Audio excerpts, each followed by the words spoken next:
asking anyone to be reasonable about Kenny Pickett in this broader environment is insanity. So, well, that's actually what I'm going to do today. Good morning to you. Good Friday morning. I'm Dejan Kovacevic of DK Pittsburgh Sports, and this is Daily Shot of Steelers. It comes your way bright and early every weekday if you're into hockey and or baseball. I also offer daily shots of Penguins and Pirates where you found this. Steelers versus Bills, 1:02 p.m. Sunday in Orchard Park, New York. I'll be heading up there to cover the game beginning tomorrow night in written form for DK Pittsburgh Sports, in spoken form for everyone who pressed play on this particular podcast today. And I am looking forward to this. And I am attempting, like everyone else is claiming, to be doing this with a level head. I am legitimately, and I think fairly, excited about what Pickett can mean to this football team and to this city for years to come. I don't believe that's an overstatement. I see the pedigree, I see the talent, I see the poise, and it's exciting. That's okay. But I also feel like some tempering of expectations is in order. To start, this opponent is really good. This opponent might be the class of the AFC. A lot of people are already predicting Buffalo versus Philadelphia in the Super Bowl, although things can change over a long season, not the least of which are injuries. So we'll see how that pans out. But for the moment, there's nobody that would doubt that Buffalo is one of the top 2 or 3 teams in the entire league. Offensively, they're very good. Defensively, they're very good. In every way, they're very good. When it comes to Pickett, not only are they very good at shutting down teams in general, but they hold opposing rushing attacks to 3.1 yards per carry. Now, if one takes into consideration that until last week, the Steelers' ground game had achieved next to nothing, and now they're going to be going against this group, it sure is asking a lot of Najee Harris and the offensive line to be the guys who help Kenny along. For those of you who go way back to Ben Roethlisberger's entry into the NFL, that was kind of how Ben came in. He was just, he's more than a game manager or anything like that, because he had his dynamic elements showing right away. But ultimately, Ben's chief responsibility was to turn around and give the ball to 36 and watch him go boom, boom, boom, boom, boom down the field. Kenny won't have that luxury. He won't have some weak/soft opponent to face. That might have been the case last week, but hey, we're not revisiting anything now. No, and by the way, he's doing it on the road against one of the more rabid crowds in all of football, most of whom, if not all of whom, are convinced that their team is heading back to the Super Bowl. So yeah, go get him, kid. Go get him. What can you expect at Point Park University in downtown Pittsburgh? Respect, rigor, relevance. That's the Point Park Pledge. You'll be treated with respect while being challenged and supported academically to graduate with career-ready, relevant skills. Visit pointpark.edu to learn more. I'm not making excuses in advance for Kenny. I've been insisting all along that I don't have a horse in this race. I don't have a narrative to drive. My stated belief from the beginning was that Pickett was going to be this franchise's quarterback at some point in the middle of the 2022 season. To state that, as I did, I also believed that Mitch Trubisky wasn't going to do it. He wasn't going to cut it. He might have been the right choice for week 1. I do not believe for a second the way the offense failed miserably in every capacity that he was the right choice to face the Jets. But that ship has sailed, and now it's Kenny's time. And now I think is where it's bearing a strong reminder that this is not going to be some linear rocket ship of progress. It's just not. He's going to go through his bumps. His offense constantly goes through its own bumps. And I can guarantee you that if and when things go wrong, there are going to be people who go, oh, was this a mistake? Did we put him out there too soon? And, hey, has anyone seen Mason Rudolph? That sort of thing.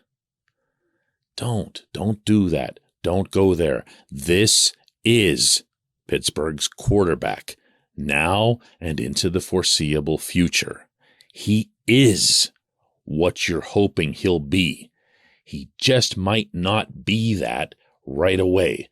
If you want to look for signs on Sunday where even if things don't go well, that he is the guy, watch for the poise, watch for the feet, watch how his helmet swerves left to right as he's scanning the field before he throws. Watch his pre-snap adjustments. Watch how he sets up his offensive line. Watch his demeanor if and when the team isn't doing well or the score isn't what they want. Watch if he's a leader. See if he gets vocal. See if he keeps his guys cool if he sees that they're too vocal. These are traits that Pickett's shown over the years. And he's shown it with this team through the summer.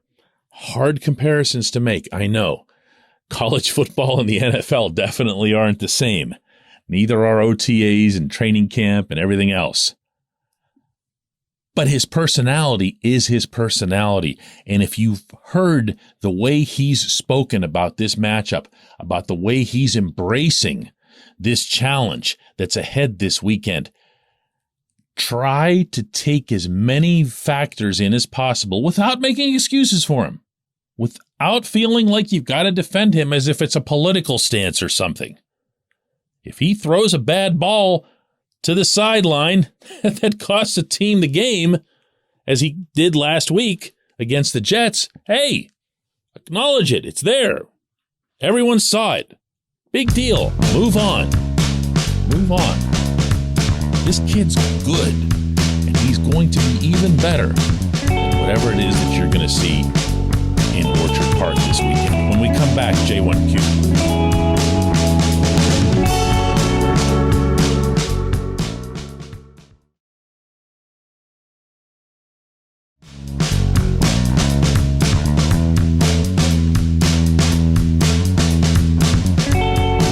Back. It's time for Just One Question, and that's brought to you always on this program by the personal injury law firm of Luxembourg, Garvin, Kelly, and George, LGKG. They represent people who are hurt in car accidents, who need assistance with workers' comp and medical malpractice claims.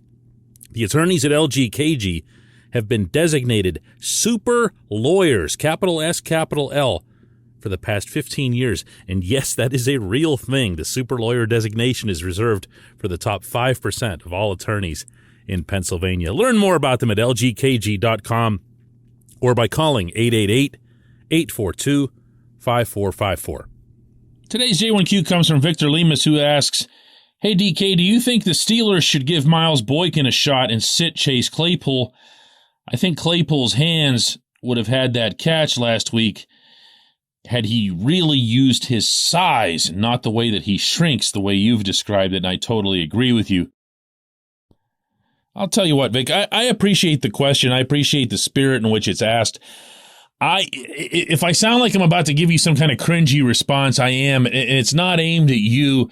It might even be more at me, because I was pretty rough on Claypool earlier this week about that specific play that you're referencing. And for anybody who doesn't know which one, well, you do.